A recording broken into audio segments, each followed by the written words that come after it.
պիտի անեմ մի հայտարարություն, որը չեմ բացառում, որ կդառնա, ինչպես ասում են, աղմկոտ։ Իսկ հայտարարությունը հետևյալն է. բարձր աշխատավարձ հիմնականում 80-90%-ով ստանում են նրանք, ովքեր մրցունակ կրթություն են ստացել։ Ցածր աշխատավարձ մոտավորապես 80-90%-ով ստանում են նրանք, ովքեր չեն ստացել մրցունակ կրթություն։ Ինչու եմ ասում 80-90 եւ ոչ 100%, որովհետեւ մեծ է հավանականությունը կամ կա հավանականություն, որ 10-20%-ը կարող են բարձր աշխատավարձ ստանալ ոչ թե կրթության, այլ ուրիշ գործոնների հաշվին։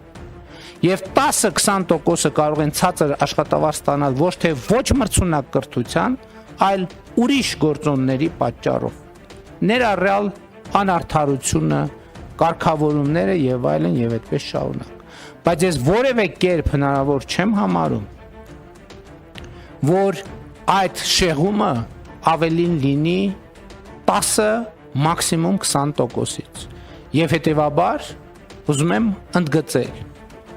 80-90%-ով բարձր աշխատավարձ ստանում են նրանք, ովքեր ստացել են մրցունակ կրթություն, եւ 80-90%-ով ցածր աշխատավարձ ստանում են նրանք, ովքեր չեն ստացել մրցունակ կրթություն։ Իհարկե, այս ընկալումը չի կարող վերաբերվել սոցիալական հատուկ խմբերին, որոնք բոլորովին ուրիշ պայմաններում են։ Ահա վերնշված գործոնն է պատճառը, որ այդ 80-90%-ի մասին հիշատակումը, որ կրթության ոլորտի բարեփոխումները այնքան կարևոր են մեզ համար։